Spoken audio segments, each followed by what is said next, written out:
Hi friend, जैसा हम पहले पढ़ चुके हैं स्टैंडर्ड प्रोपोगेशन मॉडल को ट्यून करना जो है एटॉल में कैसे ट्यून करते हैं। उसको हम ट्यून करते हैं या फिर कैलिब्रेशन बोलते हैं। इसको कैलिब्रेट किए जहाँ पे हम K1 K2 K3 सबकी वैल्यू जो है मेरी कैलिब्रेट होके वैल्यू एग्जैक्ट आगे की क्या रहनी चाहिए वो कवरेज प्रेडिक्शन के लिए। तो स्टैंडर्ड प्रोपोगेशन मॉडल या कोई भी प्रोपोगेशन मॉडल है वो यूज होता है पाथ लॉस को कैलकुलेट करने के लिए। तो मेरा पाथ लॉस मतलब BTS जो मेरा पावर रेडिएट कर रहा है, जो भी सिग्नल रेडिएट कर रहा है, मान लेते हैं 37 dBm या फिर 40 dBm जो भी रेडिएट कर रहा है, फिर वो रिसीवर जो उससे कुछ डिस्टेंस पे होगा 500 मीटर 1000 मीटर या फिर जितना भी डिस्टेंस पे होगा, तो बीच में पाथ लॉस हो रहा है, तो वो उसको रिसीव बहुत कम हो रहा है, तो बाकी क्या हो रहा है वो लॉस हो जा रहा है। तो उस लॉस को पाथ लॉस बोलेंगे या फिर पेनिट्रेशन लॉस बोलेंगे। एल वो कैलकुलेट किस फार्मूले से करते हैं, तो स्टैंडर्ड प्रोपोगेशन मॉडल का फार्मूला है L is equal to K1 plus K2 log D plus K3 log H plus K4 into diffraction loss plus K5 plus log D plus log H into log H plus K6 into H plus K7 into log H plus K clutter constant है into F clutter plus K हिल loss. अब यहाँ पे K1 जो है ये constant है जो frequency dependent होगा। 900 के लिए नॉर्मली 12 to 16 17 के, फिर उसके बाद जो है धीरे धीरे ये बढ़ेगा जैसे जैसे मेरा बैंड बढ़ेगा। 1800 के थोड़ा और ज़्यादा, फिर ये या फिर इसको हम ट्यून कर लेंगे। फिर K2 भी एक कांस्टेंट है लॉग D है आपका डिस्टेंस ट्रांसमीटर और रिसीवर के बीच में जो डिस्टेंस है 200 मीटर 400 मीटर 600 मीटर जो भी डिस्टेंस है वो है, उसका लॉग को K2 एक कांस्टेंट से मल्टीप्लाई करेंगे। फिर K3 है लॉग H का मल्टीप्लाइंग फैक्टर। H क्या है, ये मेरा ट्रांसमीटर की हाइट है, कैपिटल H जो है ट्रांसमीटर की हाइट है। फिर K4 कांस्टेंट है, इसको मल्टीप्लाई करेंगे डिफ्रैक्शन लॉस को, डिफ्रैक्शन की वजह से जो भी लॉस हो रहा है, नॉर्मली 4 to 5 dB 6 dB ऐसे ही डिफ्रैक्शन लॉस होता है।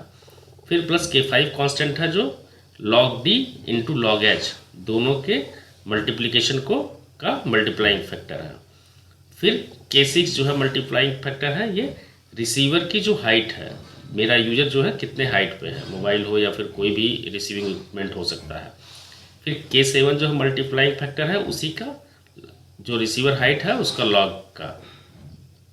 फिर K क्लटर ये कांस्टेंट इंटू F क्लटर जो है वो एवरेज लॉस है जो फ्रीक्वेंसी डिपेंडेंट होगा, जितना मेरा फ्रीक्वेंसी होगा उस हिसाब से उसका लॉस होगा। फिर K हिल लॉस, हिली अगर एरिया है तो उसमें कितना लॉस एक्स्ट्रा और ऐड हो रहा है। ये हो गया मेरा कंप्लीट फार्मूला।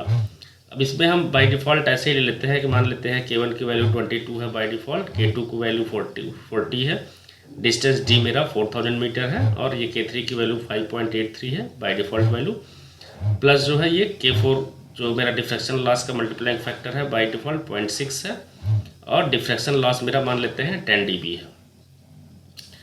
फिर आपका ये है K5 मान लेते हैं -6.55 है, लॉग D 4000 लॉग 40, फिर लॉग H हो गया, H चूँकि हम मान रहे हैं कि मेरी जो ट्रांसमीटर की हाइट है वो 40 मीटर है तो लॉग 40 हो गया, प्लस हम K6 और K7 हम मान लेते हैं कि यूजर मेरा या रिसीवर जो है मेरा वो ग्राउंड पे ही है, तो K6 और K7 जीरो हो जाएगा, तो फार्मूले से ये जीरो हो गया।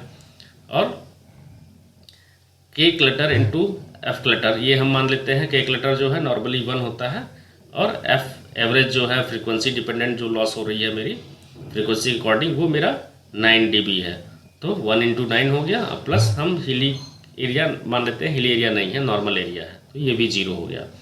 अब हम इसको कैलकुलेट करते हैं, तो 20 फिर सबका लॉग वैल्यू कैलकुलेट किए तो हम देख रहे हैं कि ये मेरा अप्रॉक्स 152.3 dB आ रहा है। तो ऐसे ही ये कैलकुलेट करता है, तो हमको ये K1 K2 K3 K4 ये जो है कैलिब्रेट करना पड़ता है कि एग्जैक्ट वैल्यू ये बाय डिफ़ॉल्ट वैल्यू के हिसाब से कैलकुलेट कर रहा है, तो एग्जैक्ट वैल्यू कितनी होनी चाहिए, तो हम उसके लिए मेजरमेंट पॉइंट उसमें लिए थे, कंसिडर किए थे। अब सिग्नल स्ट्रेंथ कितना फिर रिसीव हो रहा है, सिग्नल स्ट्रेंथ का फार्मूला होता है EIRP माइनस पाथ लॉस जो स्टैंडर्ड प्रोपोर्शन मॉडल से मेरा कैलकुलेट किया है। तो हम मान लेते हैं, अज्यूम करते हैं कि और EIRP क्या होगा, EIRP जो है BTS पावर जो dBm में है प्लस जो मेरा एंटीना का गेन है वो डायरेक्ट मेरा ऐड हो जाएगा, और कनेक्टर का जो लॉस है वो मेरा, कनेक्टर या फीडर का जो भी लॉस होगा वो माइनस हो जाएगा। पहले हम EIRP भी कैलकुलेट कर लेंगे। तो अज्यूम करते हैं कि BTS मेरा 43 dBm पावर रेडिएट कर रहा है, जिसमें से कनेक्टर और फीडर लॉस में 6 dB का लॉस हो जा रहा है, और एंटीना गेन मेरा 17 dBi है। तो EIRP कितना हो गया आपका, BTS power 43 plus 17 dBi add हो जा रहा है क्योंकि एंटीना गेन है, और -6 जो है मेरा लॉस हो जा रहा है कनेक्टर या फीडर में। मेरा EIRP पावर कितना आ रहा है 54। अब हम एज्यूम करते हैं कि सिग्नल स्ट्रेंथ मेरा 2000 मीटर पे -95 dBm रिसीव हुआ। -95 dBm रिसीव हुआ तो मेरा पाथ लॉस कितना होगा, तो पाथ लॉस हो जाएगा मेरा इस फार्मूले से EIRP माइनस सिग्नल स्ट्रेंथ। तो EIRP में हम कितना कैलकुलेट किया 54, और सिग्नल स्ट्रेंथ मेरा रिसीव हो रहा है -95, तो माइनस माइनस प्लस हो जाएगा इज इक्वल टू 149। मेरा पाथ लॉस 149 आ गया, मेरा पाथ लॉस वहाँ पे इतना हो रहा है।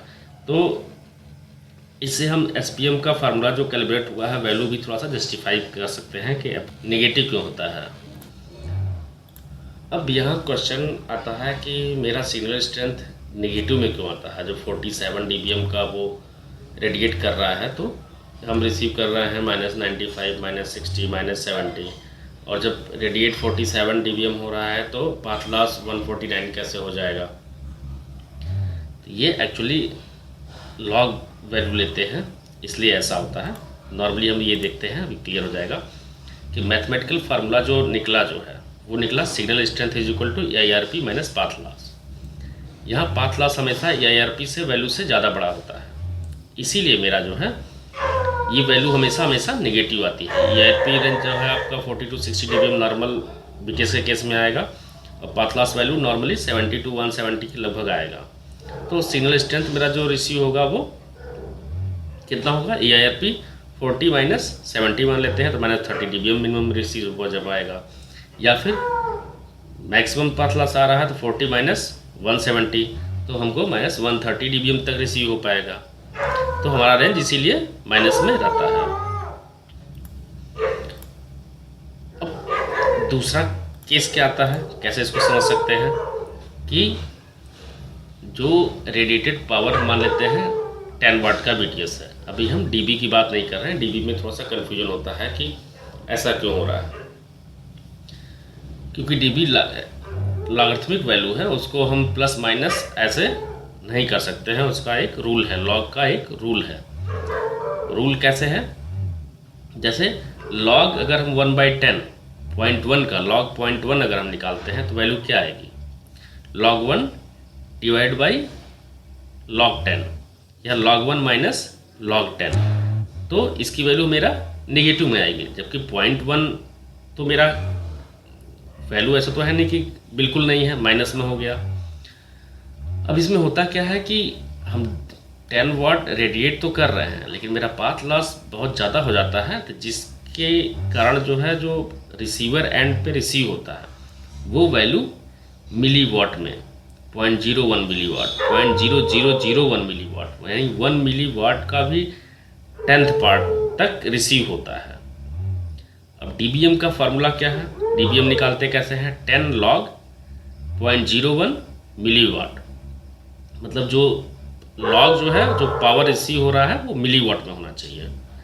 तो 10 log मान लेते हैं 0.01 मिली वाट रिसीव हो रहा है रिसीवर एंड पे, तो हम निकाले 10 फिर उसका लॉग लिए, तो 0.01 मिली वाट मतलब 1 डिवाइड बाई 100, फिर 10 मल्टीप्लाई तो रहेगा ही, log 1 माइनस log 100, log 1 की वैल्यू टू द बेस 10 0 होती है, log 100 की वैल्यू कितनी आई 2, तो 10 इंटू 0 माइनस 2 माइनस 20 dBm, मतलब अगर मेरा रिसीवर मोबाइल या रिसीवर जो भी है 0.01 मिली वाट रिसीव कर रहा है तो वो इक्वलेंट टू -20 dBm होगी। क्योंकि कन्फ्यूजन ऐसे हो जाता है कि EIRP माइनस पाथ लॉस है, पाथ लॉस ज़्यादा कैसे हो गया जब उतना रेडिएट ही नहीं हो रहा है। तो यहाँ ऐसा नहीं है, वो एक मैथमेटिकल फार्मूला है। एग्जैक्ट वैल्यू यहाँ समझ में आ रही है। फिर अगर मेरा 0.001 मिलीवाट रिसीव हो रहा है तो ये वैल्यू -30 dBm हो जाएगी। अब यहाँ ये भी होता है कि -20 से -30 हो रही है, यहाँ डिफरेंस कितना आ रहा है, अगर ऐसे नॉर्मली हम कैलकुलेट करेंगे तो 10 dBm का डिफरेंस आ रहा है, लेकिन एक्चुअल में डिफरेंस कितना आ जा रहा है, 0.01 और 0.001 में काफ़ी का डिफरेंस आ गया, जबकि यहाँ वैल्यू केवल जो है -20 से -30 dBm हो रही है। तो ये लॉगरिथमिक वैल्यू है, इसलिए थोड़ा सा कन्फ्यूजन होता है कि वैल्यू ऐसी क्यों आ रही है। तो ये हुआ मेरा जो है कि प्रोपोगेशन मॉडल को में कैलकुलेशन कैसे करते हैं, और मेरा सिग्नल स्ट्रेंथ नेगेटिव क्यों आता है, क्योंकि ये लॉगरिथमिक वैल्यू है। तो ये और ये चूँकि जो रिसीवर होती है वो काफ़ी कम मिलीवाट जो है रिसीव करता है। 1 मिलीवाट को बोलते हैं अप्रॉक्स 0 dBm। फिर 1 मिलीवाट से जैसे से कम जाते जाएंगे तो वैल्यू मेरी नेगेटिव होती जाएगी। 1 मिलीवाट से ऊपर वैल्यू बढ़ेगा तो वो मेरी पॉजिटिव आती जाएगी। तो ये लॉगरिथमिक वैल्यू है, तो इसलिए इसमें थोड़ा सा कन्फ्यूजन होता है और सिग्नल स्ट्रेंथ मेरा हमेशा माइनस में होता है। तो आज हम देखें स्टैंडर्ड प्रोपोर्शन मॉडल का फार्मूला क्या है, इसमें पाथ लॉस कैसे कैलकुलेट करते हैं, और हम इससे रफ आइडिया भी लगा सकते हैं कि कहीं पे मान लीजिए हम 2000 मीटर पे खड़े हैं और वहाँ पे हमको -65 dBm रिसीव हो रहा है, और रेडिएट जो मेरा पावर कर रहा है वो वहाँ पे मान लेते हैं 40 dBm है, तो कितना पाथ लॉस बीच में हो रहा है। प्रोपोर्शन मॉडल मेरा कैलकुलेट करके उतना दे रहा है नहीं दे रहा है, तो हम इससे मैनुअली भी थोड़ा अंदाज लगा के प्रोपोर्शन मॉडल को कैलिब्रेट कर सकते हैं या ट्यून कर सकते हैं फार्मूले को। Thank you.